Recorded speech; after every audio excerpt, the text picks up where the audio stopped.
Hello, welcome back. तो आज की वीडियो में हम एक और बहुत ही बढ़िया क्वेश्चन देखने वाले हैं। क्वेश्चन इंपॉर्टेंट है आपके एग्ज़ाम के पॉइंट ऑफ व्यू से। तो क्वेश्चन में बोला है कि भाई एक प्रोग्राम बनाना है जावा में to input a 2D array of size n। देखो यहाँ पर देखने वाली बात यह है कि तुम्हें जो साइज़ दे रखा है वो कोई नंबर नहीं है, मतलब वो साइज़ भी तुम यूज़र से इनपुट में लोगे। n बोला है तो वैल्यू कुछ भी हो सकती है। जैसे अगर हम सैम्पल इनपुट में देखें तो यहाँ 3 दिया है, अगर यूज़र 5 देता है तो उस हिसाब से फिर हमारा एरे बनेगा।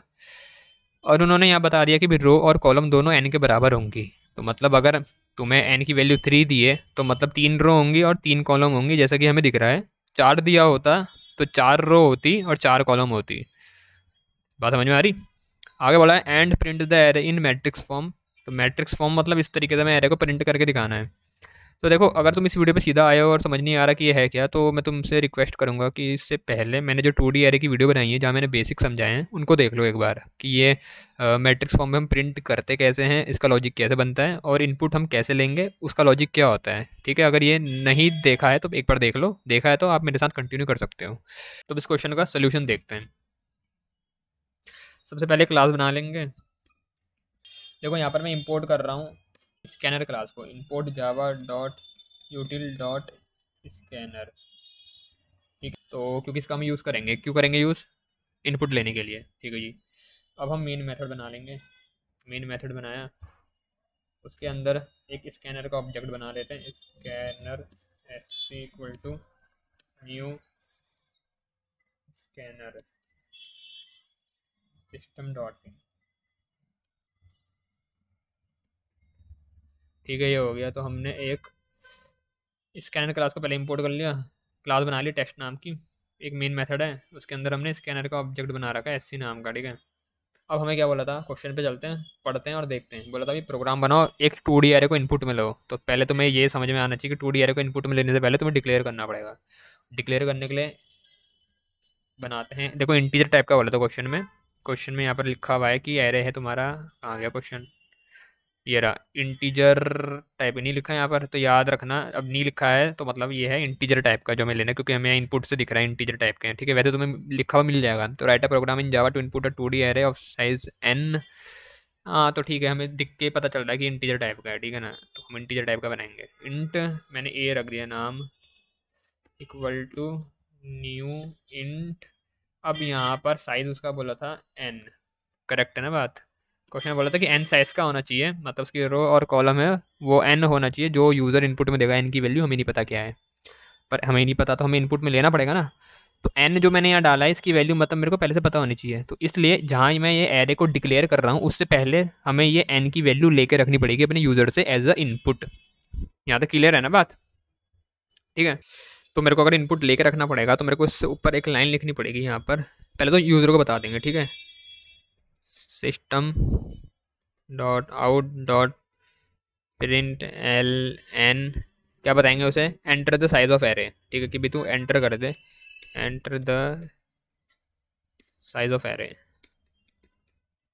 ये बताने के बाद अब उससे साइज़ लेंगे इनपुट में।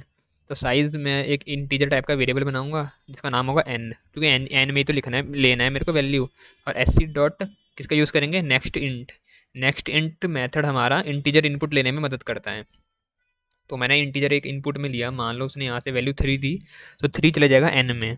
ठीक है, अब 3 n में चला गया तो यहाँ वैल्यू आ जाएगी n में। यहाँ तक बात क्लियर है? ठीक है जी। तो यहाँ तक समझ में आ गया, मतलब हमने एक एरे बना दिया है जिसका साइज़ वही है जो यूज़र देगा। इतना काम हो चुका है। अब इसमें बोला है इनपुट करने एलिमेंट। ठीक है, क्वेश्चन को पढ़ते हुए चलेंगे।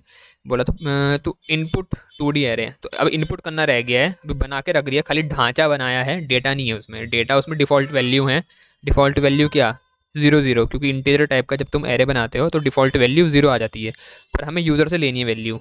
तो मेरे को यूज़र से वैल्यू लेनी है तो मेरे को फॉर लूप लगाना पड़ेगा। और तुम्हें पता है कि जब भी हम 2D एरे में वैल्यू भरते हैं तो 2 फॉर लूप लगते हैं, ये बात याद रखना। और सिंगल 1 डायमेंशनल एरे में भरोगे तो सिंगल फॉर लूप लगेगा। तो for int I equal to 0, I less than, कहाँ तक चलेगा भाई? देखो जो भी इसका साइज़ होता है उससे लेस देन चलता है। तो साइज़ है अगर n तो लेस देन n चलेगा, आई प्लस प्लस। क्लियर है? ऐसे ही एक और लूप भी चलेगा, बताया ना 2 लूप लगेंगे। तो एक के अंदर एक और loop, int J equal to 0, J less than, फिर से साइज़ n ही है, और जे प्लस प्लस। क्लियर है, ये हो गया। तो होगा यूँ, देखो बार वाला लूप मैंने बता रखा है तुम्हें। ये बार वाला लूप हमारा क्या काम करता है, ये बार वाला लूप हमारी जो रो होती है, जैसे ये रो है यहाँ पर आके बैठ गया, अंदर वाला लूप इसके एलिमेंट लेता है, फिर बाहर वाला लूप आ जाएगा अगली वाली के लिए, फिर अंदर वाला एलिमेंट लेगा, ठीक है। और ऐसे प्रिंट करने के लिए भी हम करते हैं, बाहर वाला लूप यहाँ आता है, अंदर वाला उसके एलिमेंटों को प्रिंट कर देता है। बात यहाँ तक क्लियर आ रही है ना? ठीक है, अभी तो इनपुट ले रहे हैं, जब प्रिंट करेंगे वहाँ भी समझाऊंगा मैं। तो अब इनपुट लेना है, तो बाकी तो हमने ताम झाम कर दिया कि भी 2 लूप लगा रहे हैं और ये करना है, पर इनपुट तो लिया ही नहीं ना अभी। इनपुट तो एरे में लेना है, एरे का नाम क्या है, ए। तो लिखूंगा ए के कहाँ देखो, अब ए के कहाँ पर देखो, पहला वाला जो आई है वो डिनोट करता है किसको, रो को, और अंदर वाला किसको करता है, डिनोट कॉलम को। और एरे का जो पहला डब्बा होता है वहाँ पर आई मतलब रो की वैल्यू आती है, और फिलहाल यहाँ पर वो आई है, तो यहाँ आई आएगा और यहाँ जे आएगा। अब ये मैंने इसलिए यहाँ पर ये देखो मैंने जर्नल वे में लिखा है आई जे। जर्नल मतलब यहाँ ऑटोमेटिकली लूप चलेगा, तो अपने आप इनकी वैल्यू आती रहेगी, जैसे पहले 0 0 फिर 0 1 फिर 0 2 इस तरीके से, और अपने आप वो ऑर्डर वाइज जो जो इंडेक्स है उनमें वैल्यू चली जाएगी। इसको समझना है तो मैंने बताया है, मैंने जो इनपुट वाला लॉजिक समझाया उसकी वीडियो देख लेना, मैं आई बटन पे लगा दूंगा, मैं पूरी प्लेलिस्ट ही लगा दूंगा आई बटन पे, ठीक है ना? तो वहाँ पर जाके देख लेना।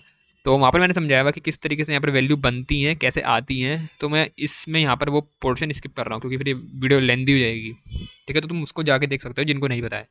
तो होगा यूँ, यहाँ पर अपने आप खुद वैल्यू आती रहेंगी क्योंकि लूप के अंदर डाला है, इनकी वैल्यू चेंज होती रहेगी, और अपने आप जैसे पहला इंडेक्स भरेगा जो 0 0 होता है, फिर अगली बार 0 1 वाले की वैल्यू लेगा, फिर 0 2 वाले की, इस तरीके से लूप हमारा चलता जाएगा। लेकिन वैल्यू लेगा तो तब जब मैं वैल्यू लेने का इंतज़ाम करूँगा। और इंतज़ाम कैसे होता है, यहाँ पर हमें वैल्यू लेने के लिए कुछ स्कैनर क्लास का मेथड लिखना पड़ेगा ना। क्या होता है वो मेथड, मुझे वैल्यू कैसे चाहिए, इंटीजर, तो sc dot next int. Clear है? ये क्या करेगा, ये वैल्यू लेगा, लेके डाल देगा एरे में, कहाँ पर, जो आई की वैल्यू और जो जे की वैल्यू होगी वहाँ पर। अब वो अपने आप वैल्यू बनती रहेंगी। ये काम हुआ वैल्यू लेने का।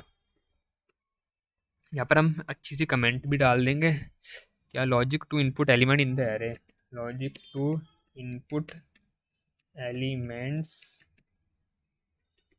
इन द एरे। अब यहाँ पर मैं तुम्हें इसलिए बता रहा हूँ कमेंट डाल देंगे, क्योंकि कमेंट डालना तुम्हारे जो सिलेबस है उसमें भी है कि तुम जब प्रोग्राम बनाते हो ना तो तुम्हें कमेंट डालनी पड़ेंगी, उनके मार्क्स होते हैं। तो इसलिए बता रहा हूँ कि कमेंट डाल लेना, ठीक है? 5 कमेंट होंगी प्रोग्राम में तो सफिशियंट है। अब यहाँ तो हमने करा काम इनपुट लेने का। अब इनपुट ले लिया है तो इनपुट जो हमारा आ गया वो जो भी वैल्यू दी होंगी वो एरे में चली गई। अब हमें उसे बड़े प्यारे तरीके से मैट्रिक्स के फॉर्म में प्रिंट करके सजा धजा के दिखाना है। उसको मैट्रिक्स के फॉर्म में प्रिंट करने के लिए फिर से दोबारा 2 लूप लगेंगे, लेने के लिए भी 2 लूप और प्रिंट करने के लिए भी 2 लूप, ठीक है? अंतर बस इतना है कि ऊपर वाला लग रहा है, वो जो ऊपर वाला ये वाला पोर्शन है ये भी इनपुट ले रहा है। अब जो यहाँ में लगाऊंगा वो आउटपुट तुम्हें दिखाएगा, तो लगभग सब कुछ सेम होगा, बस ये अंदर का हिस्सा हट जाएगा। ये वाला इनपुट ले रहा है, ये जो पोर्शन है यहाँ लिख देता हूँ मैं। यहाँ पर हम कर रहे हैं टेकिंग इनपुट फ्रॉम यूज़र, यहाँ पर हम इनपुट ले रहे हैं। अब इसके अंदर जो लाइन आएगी वो थोड़ी बदल जाएगी, वो आउटपुट देगी, वो स्क्रीन में तुम्हारा जो एरे है उसको प्रिंट करने का काम करेगी। तो लूप तो वैसे ही लगेंगे, स्टार्टिंग 0 से होती है, पहला इंडेक्स 0 है, i लेस देन n और i प्लस प्लस। क्लियर? अगला और इंट j भी तो 0 से चलेगा, और j लेस देन n, बहुत बढ़िया, j प्लस प्लस, वाह भाई बिल्कुल सही। और उसके बाद यहाँ पर उसके बाद बताओ क्या होगा। अब आता है, अच्छा यहाँ देखो कमेंट मार देंगे ऊपर, क्या कमेंट मारे, logic to print array in कौन सा form,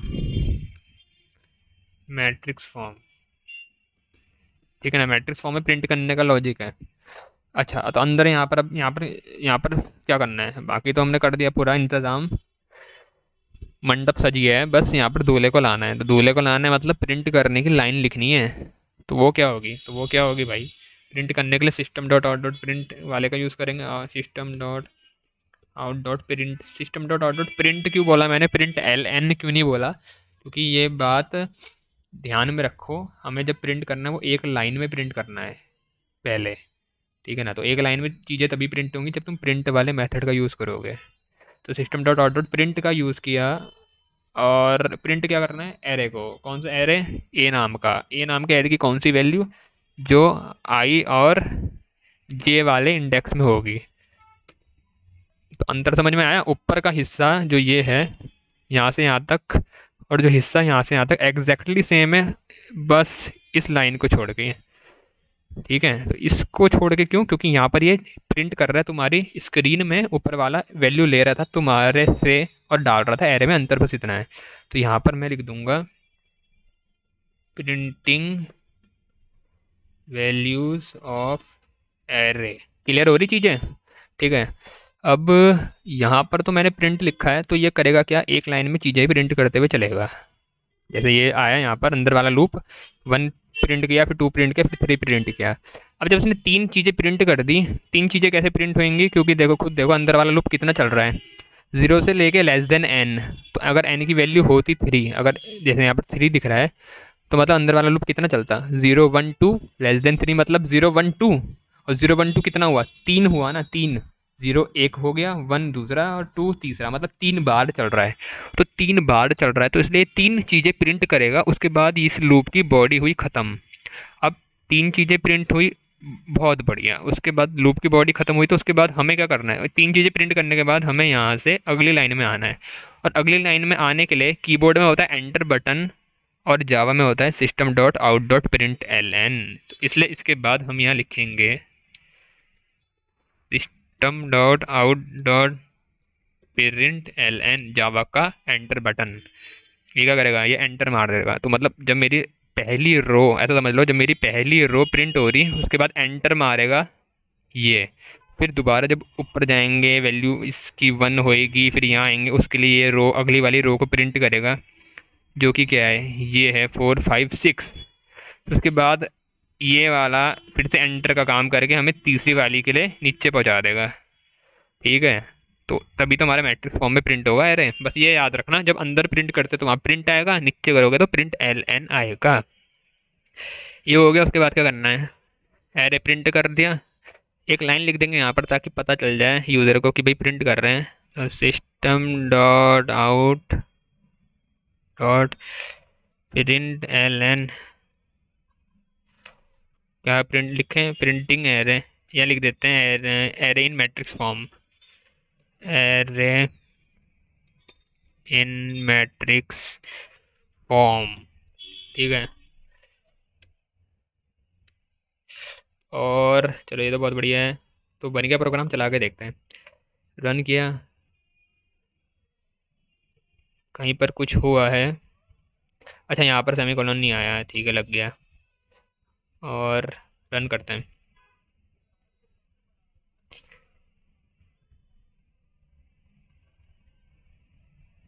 enter the size of array बोल रहा है, 3 डालता हूँ, 3।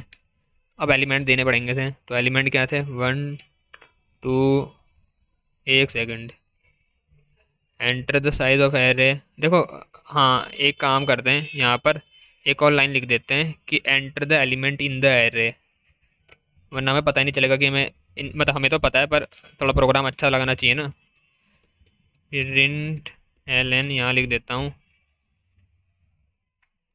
Enter the elements in the array, ठीक है। और ये आया सेमीकोलन, फिर से चलाते हैं इसको।